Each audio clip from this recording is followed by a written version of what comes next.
Hey, what's up, y'all? Why should you believe in Jesus? Let's talk about it. We don't follow faith that's blind. That's not real biblical faith. We follow faith from, evidence. So let's talk about evidence, right? We're going to have three kinds of evidence of why we should believe that Christianity is the way of truth and life, all right? We're going to start off with historical evidence, moral compass, and then we're going to probably, we're actually going to probably start with today's impact. Today's impact, right?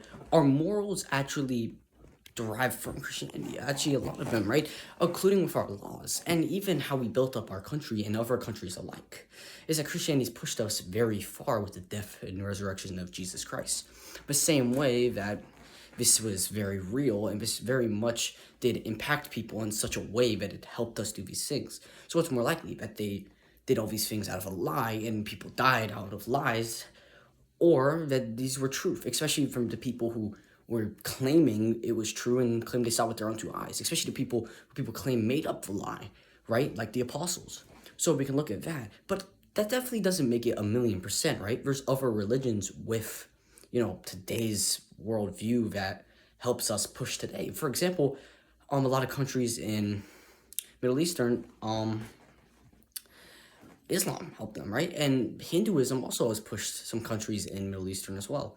But we have historical errors. And that's why Christianity is really valid, is because of the historical documentaries that come from it and how historically accurate it is.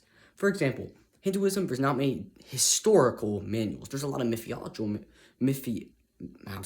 hard to pronounce that, mythology manuals about him, but not a lot of, documents. Versus Jesus, we have 25,000. And then the problem with Islam is that they try to deny the death of Jesus Christ, one of the most proven facts in the world. Even we know today, BC 80, that our timeline revolves around his death.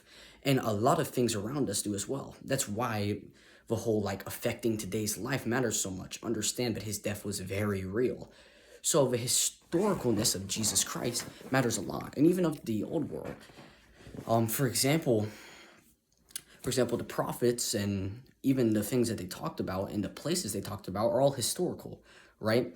Actually, old arguments for Christianity not being true was that the places they talked about were unhistorical. And then we digged up and found those places, and then it became more of a moral thing. But let's talk about moral compass now, is that God finds a way where he, out of his love, takes us and saves us while also not just forgiving sins nilly-willy, but actually having atonement through blood, through death that we deserve, which is through Jesus Christ. Another part of it is that the moral code, if read in context correctly, sure, you can rip things out of context and then Christianity looks bad, but if you read things in context, the moral codes of Christianity is very viable. For example, love your neighbors, love yourself. Love everybody as you love yourself. Repay hatred for blessing, right? So, understand this, is that the moral compass, also if you apply things to your life in context, you will become a better person. Understand this, is that I don't want to follow a God that forgives nilly-willy with no reason and with no atonement, or who has incorrect moral compass. We want to follow a God that's actually perfect and loving, right? Put your faith in Jesus Christ. The evidence today is crazy. And look at creation around you and rationality around you. No way something came from nothing, and there's no way that the rational came from irrational. Look at God, all right?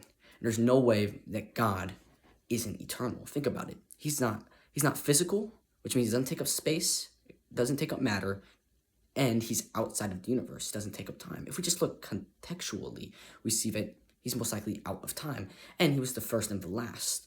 If he was inside of time, he would have been something that wasn't the first. Time would have been the first. So there's nothing to create, nowhere to create it, and no time to be created. God's not a creation. He's eternal, and he made everything. All right? I love you guys all. Put your faith in Jesus. Peace.